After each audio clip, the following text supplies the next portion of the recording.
Stop applying to the same CS degrees as everybody else and expecting a different result in this economy. The 2026 market does not need more generalist coders, it needs specialized financial engineers who can navigate complex markets.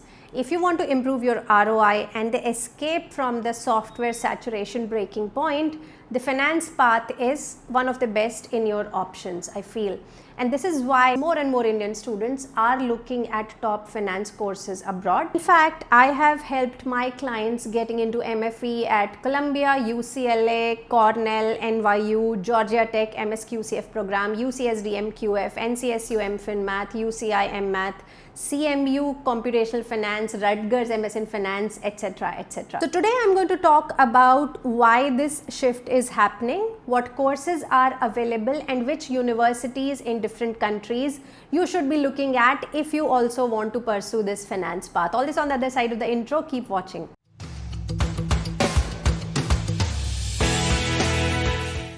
Welcome back to the channel. Let's start with the problem itself. So according to the US jobs data, the unemployment rate for recent CS graduates is around 7% with an underemployment rate of 19%. Nearly 1 in 5 CS grads is working a job that does not require their degree. The number of CS graduates in the US has doubled in the last 5 years. At the same time, tech companies have cut over 1 million jobs in last 3 years. Companies are not growing their hiring to match, and AI is automating exactly the kind of entry-level coding tasks that international students used to get hired for. So what's the result? A generic MS in CS from a mid-ranked university, the one that used to give you a $90,000 job and an H1B, is increasingly not doing that anymore. You are spending 40 to 50 lakh, graduate and end up competing with thousands of other students for fewer roles like yourself. The generalist CS degree has become commoditized.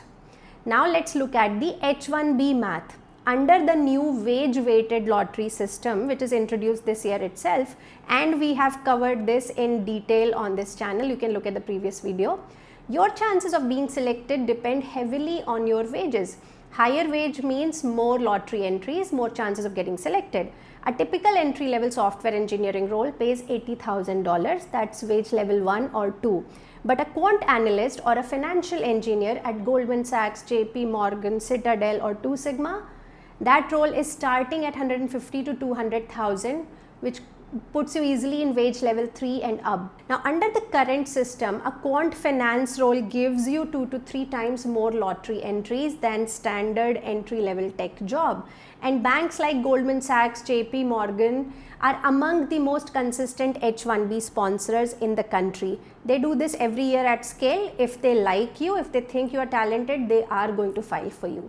So that way you have better H1B odds against others. That's a real structural advantage that smart students are noticing and acting upon in 2026. So let me now talk about what courses are we talking about and which one is the right for you. So let me clear up the terminology because people use these terms interchangeably sometimes and they are not the same thing.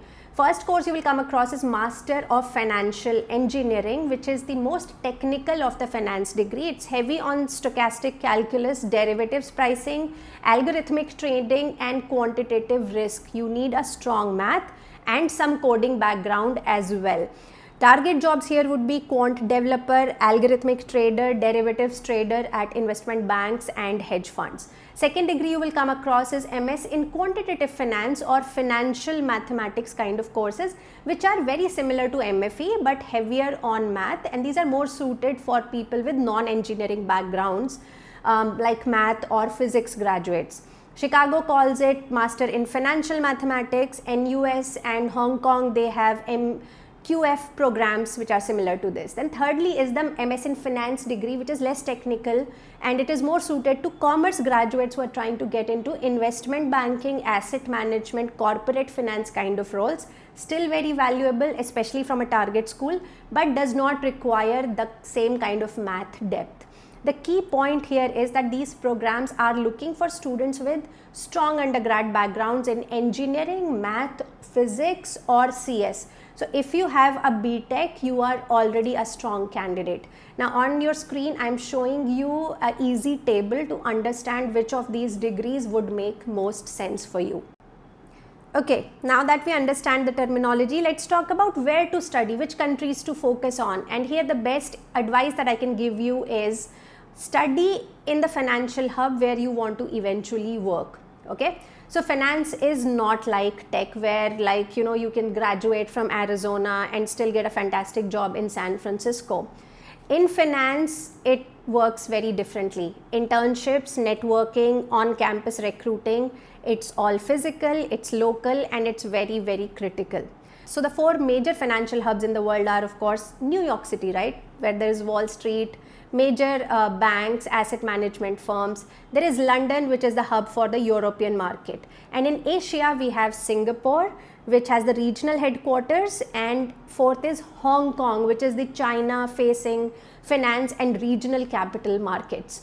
If you want to work in New York, study in New York or close to it. If you want to work in London, study in London. That's my thumb rule.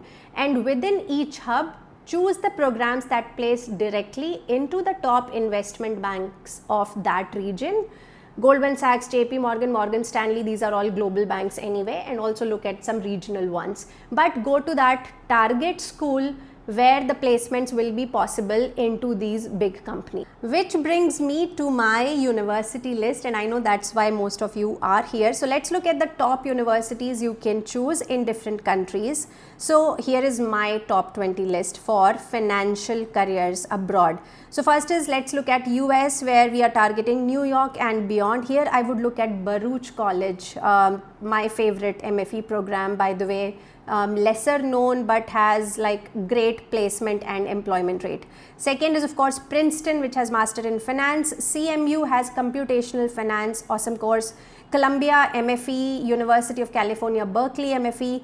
NYU Courant has a great Mathematics in Finance course. U Chicago, highly respected in the finance industry, has a MS in Financial Mathematics course, and MIT Master of Finance program. Let's look at UK, where we are targeting London. Here, Imperial College London is one of my top choices. So everybody knows about LSE, London School of Economics, and Oxford, Cambridge. But Imperial College London is also solid and a target school. It has a MSc in Mathematics and Finance course. LSE, of course, same Masters in Financial Mathematics course. Oxford has a MS in Mathematical and Computational Finance, 1-year program. UCL has a MS in Financial Mathematics course as well. Now let's talk about Singapore, where I would obviously look at NUS and NTU, who have a quantitative finance and financial technology kind of courses. SMU has MS in quantitative finance course as well. Smaller cohort, but yeah, good for management and finance kind of courses. Then let's talk about Hong Kong, where I would look at 3 universities: HKUST for financial mathematics, HKU, which is Hong Kong University for financial engineering course, and Chinese University of Hong Kong, which has a program MS in finance, and there is a quantitative finance track. I would also mention University of Toronto, which has a Master of Mathematical Finance course if you want to work in Canadian market or use it as a stepping stone towards New York. And in Europe, if you're interested more in Europe, then I would also look at ESSEC and HEC Paris.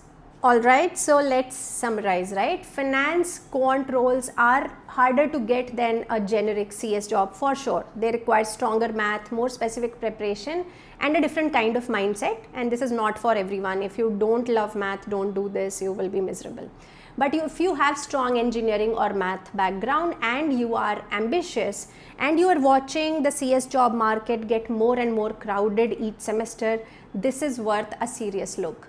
So this is Nistha from Scholar Strategy. If you want to crack these top programs and need personalized guidance from me, book a call. I am leaving details in the description box below, and do consider subscribing for no bullshit advice on studying and working abroad.